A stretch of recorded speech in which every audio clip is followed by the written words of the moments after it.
وآلہ وصحبہ اجمعین اما بعد فاعوذ باللہ من الشیطان الرجیم بسم اللہ الرحمن الرحیم قال اللہ تبارک و تعالی فی القرآن المجید والفرقان الحمید قل لا اسألکم علیہ اجرا الا المودۃ فی القربى صدق اللہ مولانا العظیم وبلغنا رسولہ النبی الامین المکین المتین الکریم ونحن على ذلك ما قال من الشاہدین والشاکرین والحمد للہ رب العالمین۔ بارگاہ رسالت مآب میں حصول برکت کے لیے درود پاک پڑھ لیجیے۔ اللہم صلی وسلم علی سیدنا محمد بارک وسلم الصلاۃ وسلام علیک یا رسول اللہ، صلاۃ وسلام علیک یا حبیب اللہ صلی اللہ تعالی علیہ وسلم۔ بزرگوں، دوستو، عزیز بچوں، آج 18 ذی الحجہ ہے۔ یہ تاریخ بڑی اہمیت کی حامل ہے۔ اس تاریخ میں ایک بہت بڑا واقعہ گزرا، جس واقعے نے مسلمانوں کو بڑی قیمتی تحفہ دیا، اور اس واقعے کی تفصیل کچھ اس انداز میں ہے کہ نبی کریم صلی اللہ تعالی علیہ وسلم نے جب حج کیا، حج کی ادائیگی کے بعد 14 ذی الحجہ کو نبی کریم صلی اللہ علیہ وسلم مکہ مکرمہ سے مدینہ کے لیے روانہ ہوئے۔ جب 18 ذی الحجہ کو نبی کریم صلی اللہ علیہ وسلم سفر کرتے ہوئے مقام جحفہ، جو شام کے رہنے والوں کی میقات ہے، جہاں ملک شام سے آنے والے لوگ احرام باندھتے ہیں اور آگے حج کے لیے یا عمرہ کے لیے سفر کرتے ہیں، یہ علاقہ مکہ اور مدینہ کے درمیان ہے، مقام جحفہ۔ اسی علاقے کے قریب میں ایک تالاب تھا، اس جگہ کو غدیر خم کہا جاتا تھا۔ اللہ کے رسول صلی اللہ علیہ وسلم نے غدیر خم کے اس مقام پر تمام صحابہ کرام کو جمع ہونے کا حکم دیا۔ حضرت زید بن ارقم رضی اللہ تعالیٰ عنہ فرماتے ہیں کہ اللہ کے رسول صلی اللہ علیہ وسلم نے یہ حکم صادر فرمایا کہ تم میں کا ہر ایک آدمی اس جگہ پر ٹھہر جائے، رک جائے، یعنی کسی ایک کو بھی آگے جانے کی اجازت نہیں ہے، سب کو اس جگہ پر ٹھہرنا ہے، سب کو اس جگہ پر قیام کرنا ہے۔ حضرت زید بن ارقم فرماتے ہیں حضور اس طریقے سے فرما رہے تھے جیسا کہ حضور سب سے انڈیویجولی، انفرادی، الگ الگ طور سے کہہ رہے ہوں کہ تم سب کو یہاں پر ٹھہرنا ہے۔ ہم سارے لوگ اس جگہ پر ٹھہر گئے۔ 5 بڑے بڑے درخت تھے وہاں پر، ان درختوں کے نیچے ہم نے صفائی کی اور پھر ہم نے اپنا پڑاؤ وہاں پر ڈال دیا۔ جب ہم نے پڑاؤ وہاں کیا تو اللہ کے رسول صلی اللہ علیہ وسلم نے نماز ظہر اپنی اقتدا میں سب کو پڑھنے کا حکم دیا۔ سفر میں ہوتا یہ ہے کہ بھائی جس کو جہاں موقع ملے وہاں وہ نماز پڑھ لے، کوئی مسئلہ نہیں ہے، لیکن اس دن کا معاملہ کچھ الگ تھا۔ اللہ کے رسول نے باضابطہ یہ حکم دیا کہ کوئی بھی ظہر کی نماز تنہا نہیں پڑھے گا، اگرچہ وہ سفر میں ہے، سب کا سب میری اقتدا میں جماعت کے ساتھ نماز ظہر پڑھے گا۔ حضرت زید بن ارقم کہتے ہیں کہ ہم سبوں نے اللہ کے رسول صلی اللہ علیہ وسلم کی اقتدا میں نماز ظہر ادا کی۔ اللہ کے رسول نے جب نماز ظہر پڑھا دی تو اللہ کے نبی صلی اللہ علیہ وسلم کھڑے ہوئے، اور کھڑے ہونے کے بعد اللہ کے رسول صلی اللہ علیہ وسلم نے اللہ کی حمد و ثنا بیان کی، اللہ کی تعریف اور توصیف بیان کی۔ اللہ کی تعریف بیان کرنے کے بعد اللہ کے رسول نے فرمایا، لوگو میں جو کہہ رہا ہوں اسے بہت غور سے سنو، میں جو تمہیں نصیحت کر رہا ہوں اسے بڑی غور سے سنو اور اسے پکڑو، پتہ نہیں اس کے بعد موقع ملے نہ ملے، کیونکہ بہت جلد اللہ کی جانب سے تمہارے رسول کو بلایا جائے گا اور میں اللہ رب العزت کا مہمان بنوں گا۔ اللہ کے رسول نے اس مقام پر 18 ذی الحجہ کو آج کی تاریخ میں غدیر خم کے علاقے میں یہ اعلان فرما دیا تھا کہ بہت جلد اللہ کا قاصد مجھے بلانے کے لیے آئے گا اور میں اللہ کا مہمان بنوں گا، میں اللہ کے پاس جاؤں گا۔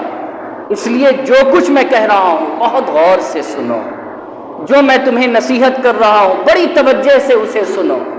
پھر اللہ کے رسول صلی اللہ علیہ وسلم ارشاد فرماتے ہیں، لوگوں میں تمہارے درمیان 2 اہم چیزیں چھوڑے جا رہا ہوں۔ میں جانے کو تو جا رہا ہوں مگر تمہارے درمیان 2 اہم چیزیں چھوڑے جا رہا ہوں، اور ان 2 میں سے پہلی چیز دوسرے کے مقابلے بہت بڑی ہے، مگر بڑی ہونے کے باوجود یہ دونوں کبھی ایک دوسرے سے الگ نہیں ہونے والی ہیں، اور یہ ایسے اکٹھا رہنے والی چیز ہے کہ جب میں حوض کوثر پر رہوں گا تو یہ دونوں ایک ساتھ میرے پاس حوض کوثر پر آئیں گے۔ یعنی ان دونوں کو الگ مت سمجھنا، ان دونوں کو الگ الگ سمجھ کر کسی ایک کو مت پکڑ لینا اور ایک کو مت چھوڑ دینا، بلکہ دونوں کو تمہیں مضبوطی کے ساتھ پکڑنا ہے، اگرچہ ان میں سے ایک زیادہ بڑا ہے۔ پھر اللہ کے رسول صلی اللہ علیہ وسلم نے فرمایا، پہلی چیز کتاب اللہ، اللہ کی کتاب، اور دوسری چیز اللہ کے رسول نے فرمایا اطرتی، میری اہل بیت، اطرتی میری اہل بیت، میں تمہارے درمیان یہ 2 چیزیں چھوڑ رہا ہوں، کتاب اللہ اور میری اہل بیت۔ اس کے بعد اللہ کے رسول صلی اللہ علیہ وسلم نے اس مجمع میں ایک سوال کیا لوگوں سے۔ پہلے تو تحفے کے بارے میں بتا دیا، یہ 2 تحفہ میں تمہیں دے کر کے جا رہا ہوں، اسے مضبوطی سے تھامنا، اسے مت چھوڑنا۔ اگر تم نے چھوڑ دیا تو پھر تمہارے لیے نہ اس دنیا میں نجات ہے نہ آخرت میں نجات ہے۔ نجات کا تحفہ میں تمہیں دیے جا رہا ہوں، یعنی قرآن اور میری اہل بیت۔ اس کے بعد اللہ کے رسول کا سوال سنیں۔ اللہ کے رسول علیہ السلام نے فرمایا، اور یہ مجمع کوئی چھوٹا مجمع نہیں تھا، یہ مجمع کوئی چھوٹا مجمع نہیں تھا، بلکہ آپ کے ذہن میں ہونی چاہیے یہ بات کہ 2 روایت آتی ہے۔ ایک روایت کے مطابق 40 سے 50 ہزار لوگ تھے، اور ایک روایت کے مطابق 1.25 لاکھ لوگ موجود تھے۔ چاہے آپ کم کو ہی مان لیں تو 50,000 کی تعداد کوئی چھوٹی تعداد نہیں ہوتی ہے، 50,000 کی تعداد کوئی چھوٹی تعداد نہیں ہوتی ہے۔ اور ان کے درمیان اللہ کے رسول علیہ السلام کا خطبہ اور خطبے میں 2 تحفے کا دیا جانا، اس کے بعد اللہ کے رسول کا تمام سے سوال کرنا۔ سوال کیا ہے؟ اے لوگو، مجھے یہ بتاؤ، کیا میں مومنوں کے جان کا حاکم ہوں یا نہیں ہوں؟ کیا میں مومنوں کے جان کا حاکم ہوں یا نہیں ہوں؟ یعنی ہم اور آپ مسلمان ہیں، اگر میرے رسول علیہ السلام یہ کہیں کہ چلو اللہ کی خاطر گردن کٹانی ہے تو ہم سوچیں گے اس بات کو۔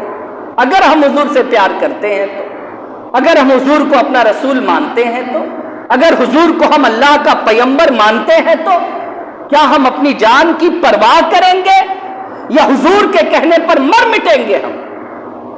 اب یہ سوال ان صحابیوں سے ہے جنہوں نے غزوہ بدر میں جنگ لڑتے وقت یہ نہیں سوچا تھا کہ میری تعداد 313 ہے، بلکہ یہ وہ صحابی تھے جن کے ذہن میں یہ بات تھی، یہ جو جان ہے نا میری، یہ جان میری نہیں ہے بلکہ یہ جان اللہ اور اس کے رسول جناب محمد رسول اللہ کی ہے، باقی رہے گی تو ان کے لیے، مٹے گی تو ان کے لیے۔ اور انہوں نے 313 کی تعداد رکھتے ہوئے 1000 کافروں سے جنگ کیا بغیر کسی اسلحے کے۔ ایسے قوی مضبوط ایمان والوں سے اللہ کے رسول کا سوال ہے۔ آپ کو نہیں لگ رہا ہے کہ سوال بھی کن سے کیا جا رہا ہے؟ جنہوں نے مصطفیٰ کے کہنے پر جان کی بازی لگا دی تھی، جنہوں نے نہ گھوڑے دیکھے، نہ ہتھیار دیکھے، نہ تعداد دیکھی، صرف حضور کے کہنے پر مرنے مٹنے کو تیار ہو گئے۔ ایسے صحابیوں سے حضور کا سوال ہے، مجھے جواب دو، کیا میں تمہارے جانوں کا حاکم ہوں؟ کیا تمہاری جان پر میرا حق ہے؟ اللہ کے رسول نے 3 مرتبہ یہ سوال کیا۔ حضرت زید بن ارقم فرماتے ہیں کہ بھرے مجمع میں کوئی ایک آدمی بھی ایسا نہیں تھا جو اللہ کے رسول کے اس سوال کے جواب پر اس نے یہ نہ کہا ہو کہ ہاں یا رسول اللہ، میرے اوپر سب سے پہلے آپ کا حق ہے، میری جانوں پر آپ کا حق ہے یا رسول اللہ، آپ جو کہیں ہم ماننے کو تیار ہیں، آپ جیسا کہیں ہم ماننے کو تیار ہیں، آپ جدھر کی کہیں ہم ماننے کو تیار ہیں یا رسول اللہ صلی اللہ علیہ وسلم۔ جب صحابہ کرام نے اس سوال کا جواب دیا کہ ہاں یا رسول اللہ، ہماری جان پر، ہمارے ایمان پر، سب پر آپ کا حق ہے، آپ جو کہیں گے ہم اسے ماننے کے لیے تیار ہیں۔ اللہ کے رسول نے جب سبوں سے اقرار کرا لیا، حضرت علی کو پکڑا اور حضرت علی کا ہاتھ پکڑ کر اللہ کے رسول نے فضا میں بلند کیا اور فرمایا، من کنت مولاہ فہذا علی مولا، اگر تم مانتے ہو کہ تمہارے جانوں کا حاکم میں ہوں، تمہارا مولا میں ہوں، تو تم یہ بھی مان لو جس کا میں مولا ہوں یہ علی اس کا مولا ہے، جس کا میں والی ہوں علی اس کا والی ہے، جس کا میں حاکم ہوں علی اس کا حاکم ہے۔ اللہ کے رسول علیہ الصلاۃ والتسلیم نے حضرت علی کے ہاتھ کو پکڑا، فضا میں بلند کر کر کے یہ جملہ فرمایا۔ اب اس کے بعد بات ختم نہیں ہوئی، اس کے بعد بات ختم نہیں ہوئی کہ اللہ کے رسول نے اعلان کر دیا۔ ہاں، ایک چیز اور میں آپ کو بتانا چاہتا ہوں، بڑی پوائنٹڈ بات سنیے گا۔ نبی کریم علیہ الصلاۃ والتسلیم کی ایک خاصیت، آپ جب حدیث کی کتابوں کو پڑھیے گا، سیرت کی کتابوں کو پڑھیے گا، تو کسی نے بھی اللہ کے رسول کی ایگزیکٹ ہائٹ نہیں بتائی کہ حضور کتنے لمبے تھے، کسی نے ایگزیکٹ ہائٹ نہیں بتائی، حضور کتنے بڑے تھے، کتنے لمبے تھے، کسی نے نہیں بتائی۔ کیوں نہیں بتائی؟ اس لیے نہیں بتائی جس کا تذکرہ اللہ نے اتنا لمبا کر دیا ہو کہ وہاں تک کوئی نہیں پہنچ سکتا، تو اس کی قد کو کیسے کوئی ناپ سکتا ہے؟ جس کے تذکرے کو کوئی ناپ نہیں سکتا، اس کی قد کو کیا کوئی ناپ سکتا ہے؟ ذرا سوچئے اس بات کو۔ اس لیے ہر صحابی نے ایک بات کہی۔ اب 50,000 کی تعداد میں آپ مجھے بتائیے کہ کتنے آدمی اس میں لامبے ہوں گے، کتنے ناٹے ہوں گے، کتنے میانہ قد کے لوگ ہوں گے نا بھائی۔ لیکن اس مجمع میں جب اللہ کے رسول کھڑے ہوتے تھے تو کوئی ایسا فرد نہیں تھا جس کے سر حضور کے سر سے بلند ہو، بلکہ ہر کسی کا سر مصطفیٰ کے سامنے چھوٹا نظر آتا تھا۔ یہ آپ صلی اللہ علیہ وسلم کا معجزہ ہے، یہ حضور نبی کریم صلی اللہ علیہ وسلم کا معجزہ ہے کہ حضور کا سر 1 لاکھ اور 1.25 لاکھ کے درمیان بھی سب سے بلند ہوتا تھا، اگرچہ میرے مصطفیٰ زیادہ لمبے نہیں تھے۔ اور کسی صحابی نے ہائٹ نہیں بتائی مصطفیٰ کی، اس کے پیچھے کا مقصد میں نے آپ کو بتا دیا۔ اب اس کے آگے سنیے، اللہ کے رسول نے حضرت علی کے ہاتھ کو پکڑا، فضا میں بلند کیا اور اعلان کر دیا۔ اب یہ اعلان کرنے کی وجہ کیا ہے اس کو سمجھیے۔ قرآن کو تو ہر کوئی جانتا تھا، اطرت حضور نے جو کہا میری اہل بیت، اس کو کون جانتا تھا؟ وہاں پر دلوں میں شک اور شبہ نہ پیدا ہو جائے کہ اطرت سے مراد کون ہے، اہل بیت اللہ کے رسول نے کسے کہا؟ اللہ کے رسول نے حضرت علی کو پکڑا اور فضا میں ہاتھ کو بلند کر کے کہا، دیکھ لو اس میدان میں یہ میری اطرت ہے، یہ میری اولاد ہے، یہ علی میری اولاد ہے، یہ میری اطرت ہے، یہ میری پونجی ہے جو میں تمہارے درمیان چھوڑے جا رہا ہوں۔ اس کو مضبوطی سے پکڑے رہنا۔ اور جس نے بھی علی سے بغض کیا، اچھا اس کے بعد حضرت زید بن ارقم فرماتے ہیں کہ اللہ کے رسول علیہ السلام نے اس اعلان کے بعد آسمان کی طرف نگاہ اٹھائی اور آسمان کی طرف نگاہ اٹھا کر کے فرمایا، اے اللہ تو میرا مولا ہے نا؟ حضور کا جملہ سنیے، اے اللہ تو میرا مولا ہے نا؟ اے اللہ تو میرا مولا ہے، میں ان مومنوں کا مولا ہوں اور جس کا میں مولا ہوں علی اس کا مولا ہے۔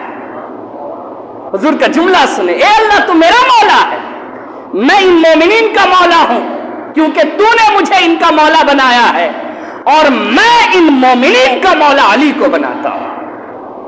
یہ ہے اختیار مصطفیٰ صلی اللہ تعالی علیہ وسلم کہ اللہ کے رسول علیہ السلام نے غدیر خم کے موقع پر فرمایا تھا، اے اللہ تو میرا مولا ہے، میں ان مومنین کا مولا ہوں اور میں ان مومنین کا مولا اپنے بعد علی کو بناتا ہوں۔ پھر اللہ کے رسول صلی اللہ علیہ وسلم نے اسی موقع پر دعا کی، اے اللہ جو علی کو مولا مانے تو صرف اس کا مولا بن، جو علی کو مولا مانے تو صرف اس کا مولا بن، یعنی اس کا مولا نہ بن جو علی کو مولا نہ مانے، مولا جو علی کو مانتا ہے اے اللہ تو اس کا مولا بن۔ اس کے بعد پھر فرمایا، اے اللہ جو علی سے دشمنی کرے تو بھی اس سے دشمنی کر لے، اے اللہ جو علی سے بغض رکھے تو بھی اس سے دشمنی کر لے، اے اللہ جو علی کی عزت کو گھٹانا چاہے اے اللہ تو اسے ذلیل کر دے، اے اللہ جو علی کی مدد کرنا چاہے تو اس کی مدد فرما دے۔ یہ اللہ کے رسول صلی اللہ علیہ وسلم کی دعا ہے جو غدیر خم میں مانگی گئی تھی۔ اب میں آپ سے ایک سوال کرتا ہوں، نبی کی دعا کبھی رد ہوتی ہے؟ کبھی رد ہوتی ہے نبی کی دعا؟ تو یقین تو ہونا ہے نا کہ یہ دعا رد نہیں ہوئی ہوگی۔ اور ایک چیز اور سمجھ لیجئے، بدقسمتی کیا ہے کہ جب ایسی احادیثیں پڑھی جاتی ہیں تو بعض لوگ کہتے ہیں کہ یہ تو شیعہ لوگ کی روایت پڑھ رہے ہیں۔ بدقسمتی ہوتی، اس حدیث کے بارے میں بہت سارے لوگوں کے ذہن اور فکر میں خیال آتا ہے کہ یہ تو شیعہ لوگوں کی حدیث ہے۔ ایک چیز آپ جان لیجئے، یہ حدیث صرف صحیح ہی نہیں ہے بلکہ متواتر ہے۔ ایک صحابی نے کہا ہو تو کوئی بات ہو، ایک نے کہہ دیا ہو تو ہو سکتا ہے، لیکن ایک نے نہیں کہا ہے۔ اور اس کے علاوہ ایک بات اور جان لیجئے کہ ایک ہی کتاب نہیں ہے جس سے میں آپ تمامی حضرات کے سامنے حضرت علی کی شان پڑھ رہا ہوں یا شان بیان کر رہا ہوں۔ ایک چیز آپ لوگوں کو یاد ہونا چاہیے، ایز اے مسلم آپ سب کو یاد ہونا چاہیے کہ اللہ کے رسول علیہ السلام کے صحابی حجت الوداع کے موقع پر 1.25 لاکھ کتنے تھے؟ اور کتنے تھے ان کی گنتی آپ چھوڑ دیجئے، جو اویلیبل تھے، جنہوں نے حضور کے ساتھ حج کیا، جنہوں نے حضور کے ساتھ اپنے مومن ہونے کا اعلان کیا، 1,25,000 صحابہ کرام موجود ہیں۔ اب 1,25,000 صحابہ کرام میں مفتی پتہ ہے کتنے صحابی تھے؟ صرف اور صرف 100 صحابی۔ 1.25 لاکھ اگر صحابی کو پرابلم ہے تو 100 صحابی سے وہ رجوع کرتے تھے۔ آپ کیا کہتے ہیں اس مسئلے میں؟ اور اگر ان 100 کو پرابلم ہوتی تھی تو 14 صحابی مجتہد تھے، وہ 100 14 صحابی کے پاس آتے تھے، ان میں سے کسی ایک سے مسئلہ پوچھتے تھے، اور ان 14 کو اگر پرابلم ہوتی تھی تو یہ 14 حضرت مولا علی مشکل کشا کے پاس جاتے تھے۔ بات کو سمجھیے آپ۔ تو حضرت علی یاد رکھ لیجئے کوئی عام شخصیت کا نام نہیں ہے، حضرت علی کو باب العلم کہا گیا، علم کا دروازہ کہا گیا ہے، باب العلم، علم کا دروازہ ہے حضرت علی۔ میں اسی علی کی بات کر رہا ہوں۔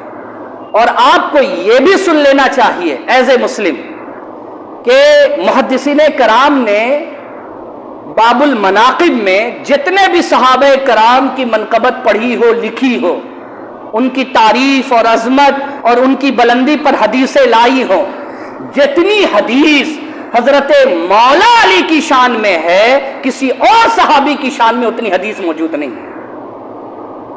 یہ فضیلت ہے حضرت مولا علی مشکل کشا کی، یاد رکھیے۔ اس کے علاوہ یہ بات بھی ذہن نشی کر لیں آپ کہ حضرت علی کرم اللہ تعالی وجہہ الکریم کی اس حدیث پر جو غدیر خم کی حدیث ہے، اس حدیث پر اگر کوئی آدمی شک کرتا ہے کہ یہ شیعہ کی حدیث ہے تو وہ اپنے ایمان کی خیر منائے، کیونکہ اس حدیث کو امام ترمذی نے بھی روایت کیا، اس حدیث کو امام نسائی نے بھی روایت کیا ہے، اس حدیث کو امام حاکم نیشاپوری نے المستدرک میں روایت کیا ہے، اس حدیث کو حضرت امام احمد بن حنبل نے اپنی مسند میں روایت کیا ہے، اس حدیث کو امام جلال الدین سیوطی نے بھی روایت کیا ہے، اس حدیث کو حضرت امام حاوی نے بھی روایت کیا ہے، اس حدیث کو دیگر جلیل